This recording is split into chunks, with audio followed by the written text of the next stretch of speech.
माथेरान शहराला पाणी पुरवठा करणाऱ्या शार्लोट लेकमधील गाळ काढण्याचे काम मंजूर आहे. मात्र धरणातील 5200 ब्रास माती मिश्रित गाळ धरणातून बाहेर काढण्यासाठी मनुष्यबळ वापरणं आवश्यक आहे. मात्र धरणातील पाणी सोडल्यानंतर माती निश्चित गाळ देखील वाहून जाईल अशी अपेक्षा माथेरानचे नगराध्यक्ष चंद्रकांत चौधरी आणि मुख्याधिकारी तसेच सत्ताधारी गटाचे नगरसेवक यांना होती. त्यामुळे 10 ऑगस्ट रोजी धरणातील पाणी सोडून देण्यात आले. मात्र गाळ तसाच राहिल्याने 10 ऑगस्टपासून धरणाचे दरवाजा असलेली विहीर बंद केलेली नाही, परंतु धरणातील गाळ वाहून गेला नसल्याचं गाळ मिश्रित पाणी धरणातून वाहून जात आहे. याचा सर्वाधिक धोका नवी मुंबई महानगरपालिकेच्या मोरवे धरणाला निर्माण झाला आहे. धरणातील माती मिश्रित गाळ काढण्यासाठी आता मनुष्यबळ लावले आहे. पालिकेने नेमलेली ठेकेदारांनी तब्बल 100 मजूर यांच्या साहाय्यानं गाळ पाण्यात सोडण्याचा धडका उचलला आहे. धरणातील गाळ यावर पंपाद्वारे पाणी मारून ती माती पाण्यात वाहून जाईल अशा प्रकारे हे मजूर फावडा घेऊन गाळ पाण्यात ढकलण्याचा प्रयत्न सुरू आहे. या प्रयत्नावर माथेरान नगर परिषदेचे माजी नगराध्यक्ष आणि पर्यावरण संवेदनशील नागरिक प्रतिष्ठान यांच्या माध्यमातून पालिकेच्या कामाबद्दल नाराजी व्यक्त केली आहे. धरणातील गाळ रस्त्यासाठी वापरला जाणार होता आणि तो गाळ खाली तसाच सोडला जात नसल्यानं पर्यावरणाची मोठी हानी होत आहे. तर अश्वमालक राकेश कोकळे यांनी आमच्या घोड्यांना चालण्यास चांगले रस्ते नाहीत, हीच माती वापरण्यासाठी नेली असती तर आमच्या घोड्यांचे पाय मुरगळले नसते, असे रोखठोक प्रतिपादन कोकळे यांनी केले.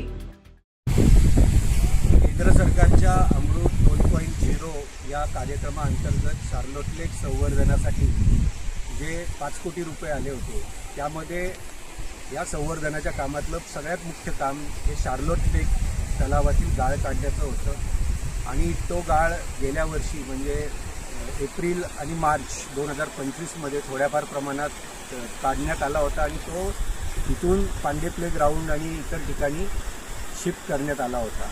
टेंडरमधला आयटम हा गाळ काढणे ह्याच्यासाठी वेगळा आहे आणि गाळ शिफ्ट करणे 2 किलोमीटरपर्यंत असा आहे. हे असं आयटम ठेवण्याचं कारण येत होतं की माथेरानमधली माती ही माथेरानमध्येच राहावी आणि तिचा पुन्हा वापर रस्त्यांसाठी करण्यात यावा. कारण माथेरानमध्ये 56 किलोमीटर लांबीचे रस्ते आहेत, त्यातले 2-1 किलोमीटर पेवर ब्लॉकचे रस्ते असतील, 2 ते 3 किलोमीटर. उर्वरित 50 किलोमीटर रस्ते हे मातीचे, त्यामुळे या रस्त्यांच्या कामासाठी त्याचा उपयोग झाला असता. जवळजवळ 5200 ब्रास एवढी क्वांटिटी टेंडरमध्ये आहे. आता ही 5200 ब्रास माती जर का काढली गेली नाही आणि ती सर्वच्या सर्व आता ज्या प्रकारे गेट 10 तारखेला उघडले, 10 ऑगस्टला, आज 19 तारीख आहे, 19 ऑगस्ट, म्हणजे 9 दिवस झालेले आहेत आणि ह्या डिसिप्लिन गेट मुरगळून जी माती काढण्यात येते, अजून मला दिसत नाही की हे काम पुढच्या 15 दिवस होईल असं. आणि जर का ही माती अशा प्रकारे काढून पर्यावरणाची तर नुकसान होतं आहे, पण माथेरानचं सगळ्यात मोठं नुकसान होतं. कारण माथेरानला ट्रान्सपोर्टेशन 1 ब्रास माती आणायची झाली तर जवळजवळ 10,000 रुपये ब्रासला खर्च आहे. जर का 5200 ब्रास माती माथेरानमध्ये आणायची झाली तर फार प्रचंड मोठ्या प्रमाणात कोट्यावधी रुपये लागू शकतात.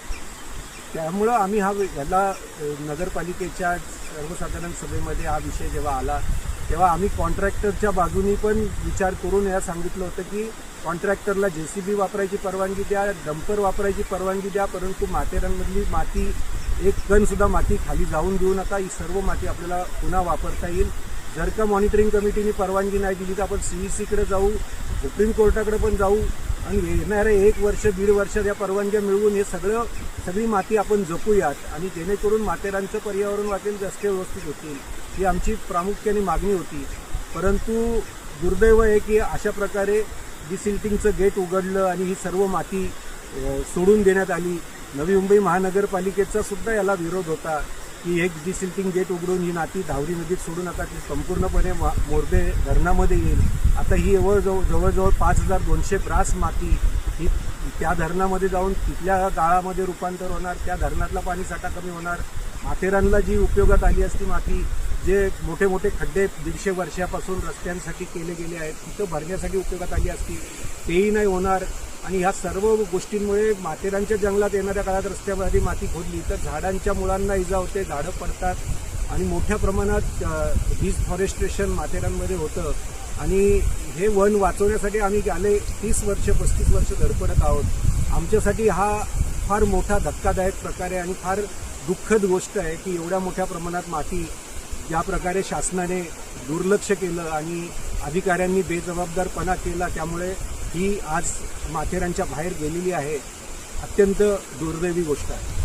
पण 2013 नंतर या ठिकाणी शॉर्लेट लेकची माती निघालेली दिसते. 2013मध्ये जे श्री सदस्य सद्गुरू नानासाहेब धर्माधिकारी प्रतिष्ठान यांनी ही माती काढली होती. त्यानंतर जवळपास 12-13 वर्षांनी ही माती आज काढली जाते. ही माती खरं तर धरणातून काढून माथेरानमध्ये रस्त्यासाठी वापरली जाणार होती, परंतु या ठिकाणी नगर परिषद असेल, जीवन प्राधिकरण असेल, नवी मुंबई महानगरपालिका असेल यांनी याकडे लक्ष देणं गरजेचं होतं की ही माती खाली धरणामध्ये जाऊ नये. खाली मोरबे धरण आहे जे नवी मुंबई महापालिकेला पाणी पुरवठा करतं. या धरणामध्ये ही संपूर्ण माती वाहून जाते. या धरणातून साधारण 2600 ट्रक माती काढली जाणार होती, म्हणजे 5200 ब्रास माती काढली जाणार होती. परंतु आज आपण पाहता ही सगळी माती कॉन्ट्रॅक्टर ठेकेदार या ठिकाणी पाण्याने धुवून ती माती धरणाच्या खाली पाठवत आहे. आणि ही माती 2026 ट्रक नाही तर ही माती जवळपास 10,000 ट्रक आहे. म्हणजे एवढं मोठं प्रदूषण या ठिकाणी माथेरानमध्ये ठेकेदाराच्या माध्यमातून केलं जात आहे. या ठिकाणी की नवी मुंबई महापालिका असेल, जीवन प्राधिकरण असेल, याबाबत त्यांना जाब विचारलं पाहिजे. राज्य सरकारचे जिल्हा आपत्ती व्यवस्थापन असेल, जिल्हाधिकारी असेल यांनी देखील याबाबतीत जाब विचारला पाहिजे.